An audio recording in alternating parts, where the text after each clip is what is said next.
Hello, good morning subscriber followers! Nandito na naman ako sa munting kusina na to. So ngayong araw gagawa tayo ng vlog natin. So hindi naman tumatawag natin na cooking tutorial video kasi para siyang salad. Pero para malaman nyo, samahan nyo ako ngayon. So bago tayo magpatuloy, ako po ay nagpapasalamat doon sa mga subscriber ko, followers. At doon na rin sa mga hindi pa nakapag-follow. Hindi pa nakapag-subscribe sa YouTube channel ko, please do subscribe, like, and share sa inyong mga kaibigan na rin para ma-share natin yung mga idea kung anong mga lumalabas dito sa YouTube channel ko. Okay, let's go! Samahan niyo ako!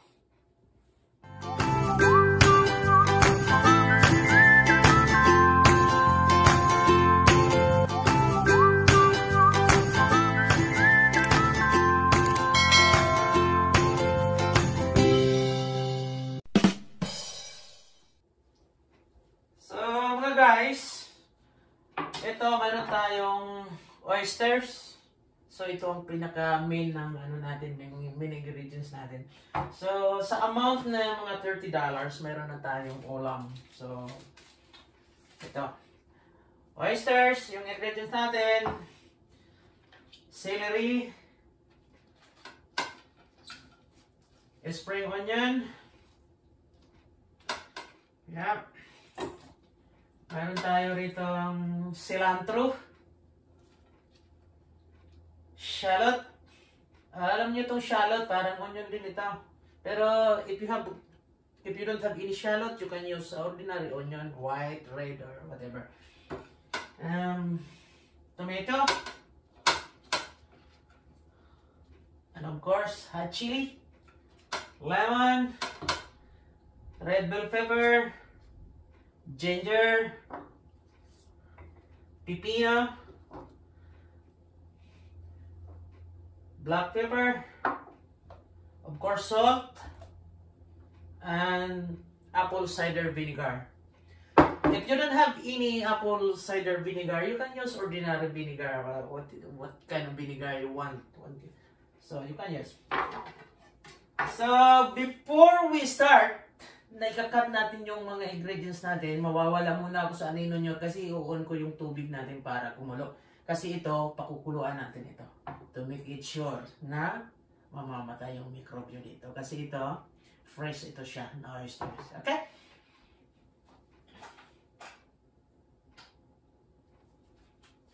Okay. So, start tayo ng cutting.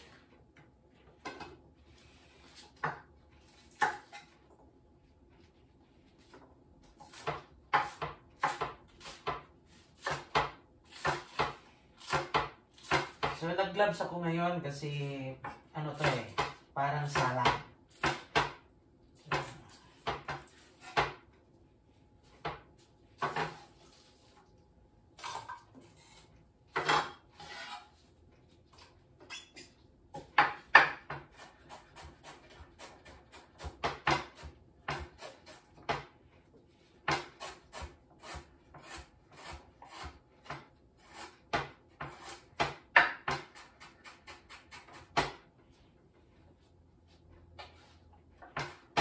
So, kung gusto nyo na medyo maliit yung ginger, so, cut na nyo ng maliit. Pero wala namang rito. Walang required dito kung anong klaseng shape ng hiwa mo. Okay? So, ito, red bell pepper, napakaganda dito sa katawan. Maraming benefits ito, especially vitamin C. Maraming vitamin C itong sweet bell pepper na to. So, hiwain lang natin ng medyo square. Kasi salad nga.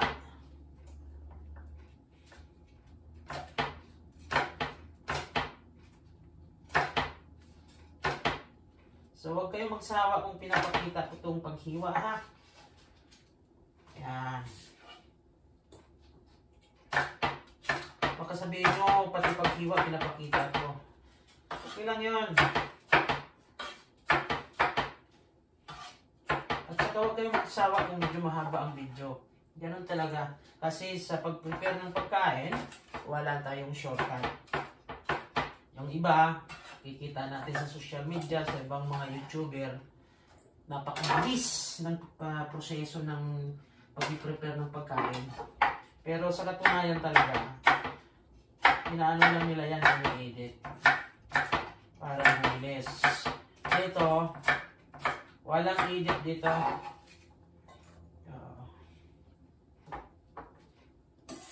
Puro to original.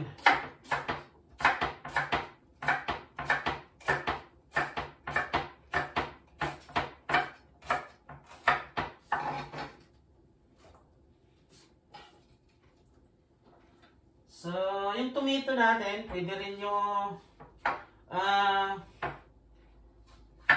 tanggalan ng seeds, pwede. Pwede rin hindi, pero ako tatanggalan ko to ng seeds. Okay.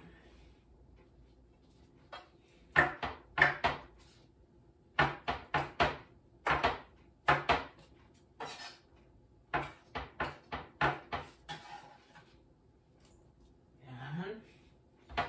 Dalawang kamatis.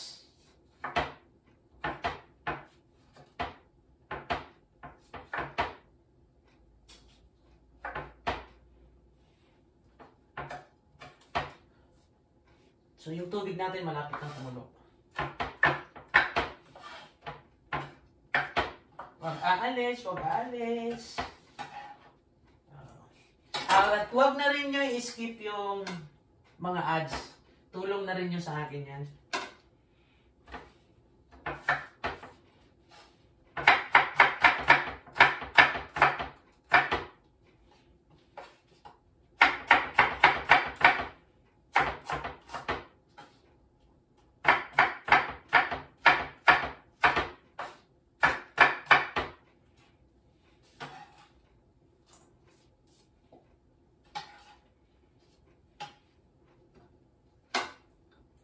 Itong cilantro.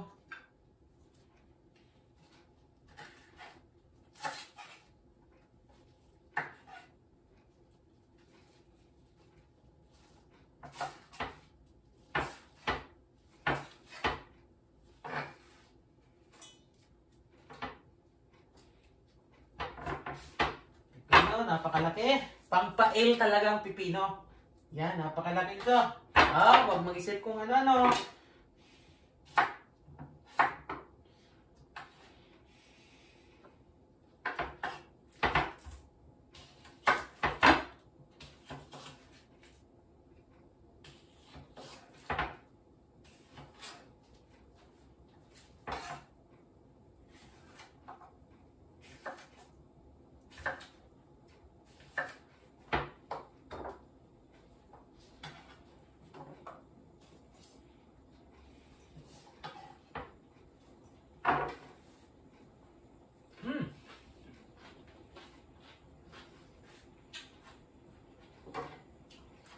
Kumukulo na yung tubig natin, guys. So, titingnan natin, ha?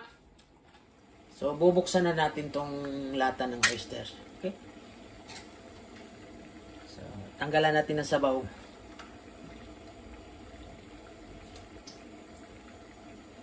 Kasi, maalat ito siya. Okay. So, this is 11:46, mga guys. 5 minutes boiling ito. Bibilang tayo ng 5 minutes niyan pag-start niya ng kumulo. Okay? Yan. So, it's 46. Kung nakikita nyo yan. Ayan. So, kailangan maka 5 minutes boiling tayo. Ayan mga guys, malapit na. Malapit na yung timer natin matapos yung 5 minutes. So, 1 minute na lang kasi nagsimula tayo is 11:46. So, 11:50 na. So, 1 minute na lang. Handa natin yung exhaust. Pasensya na sa ingay. Okay.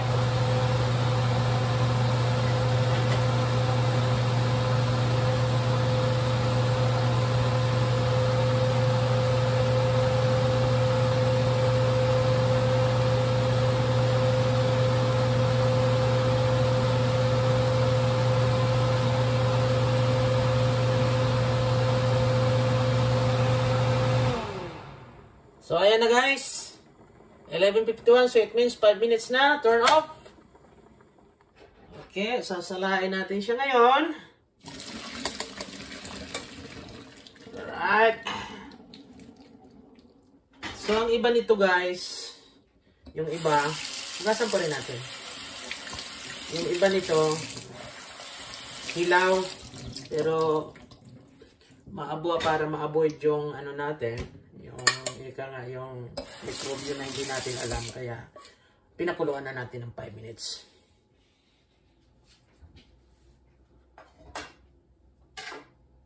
So, ito na yung oysters natin. Wow! Super ito guys, super yummy yummy. Ika nga, pang pa-il na il talaga.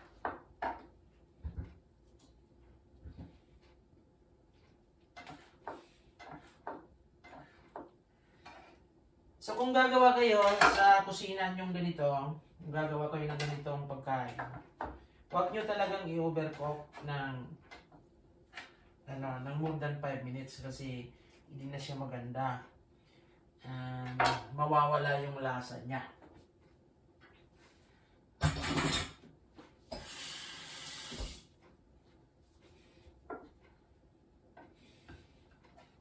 So yung hot chili natin,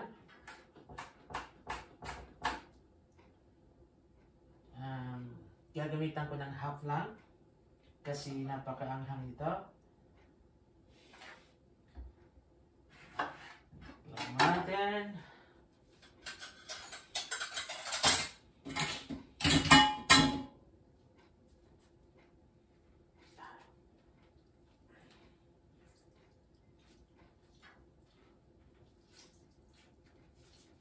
Wow! Sigurado ako guys, kung gagawa kayo nito sa inyo, sigurado ako magugustuhan nyo.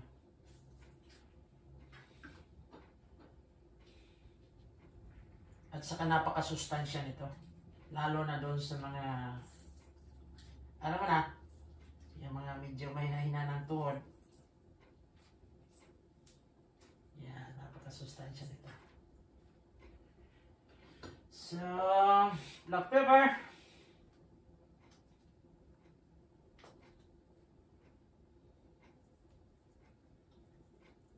If you want like very spicy, you can put whatever you want. How many pieces of what's this?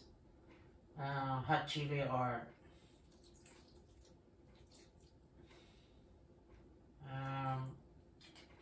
black pepper.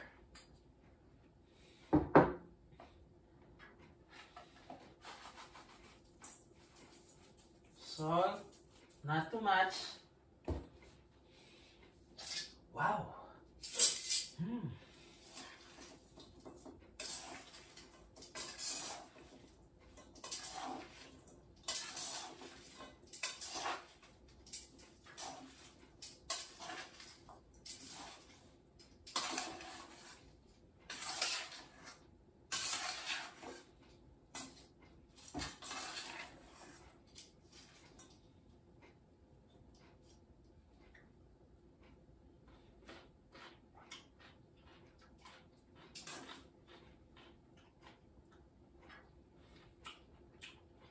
Perfect ang lasa guys.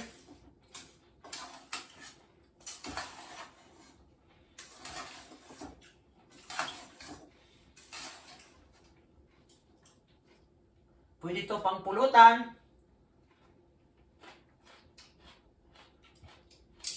Pwede rin sa tanghalian.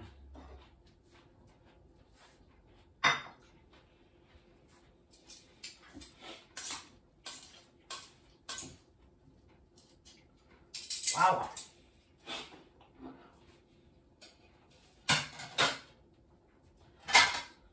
Pwede rin ito pang negosyo.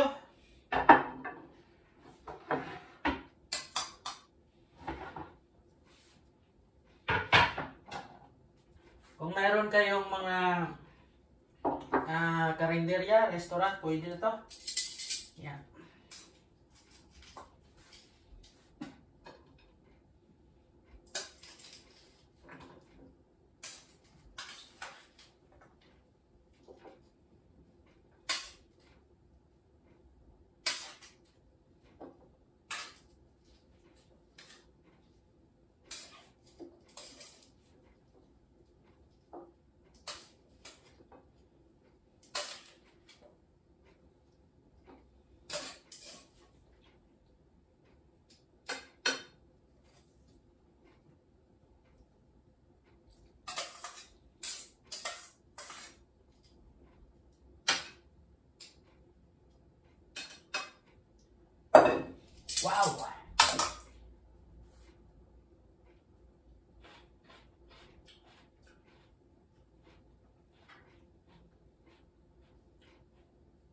Napakasarap talaga mga guys.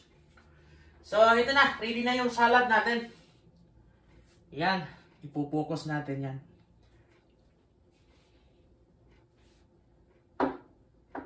So, yun lang muna mga guys. Salamat sa inyong panunod. Sana ay nagustuhan nyo yung ginawa natin ngayong cooking tutorial video. Pero hindi talaga natin matatawag itong cooking tutorial video kasi salad ito. Pero anyway, linuto na rin natin yung oyster. So, parang gano'n na rin. So, ako po ay nagpapasalamat sa walang sawa niyong pagtangkilik sa YouTube channel ko. At nandiyan pa rin kayo. Salamat! Bye-bye!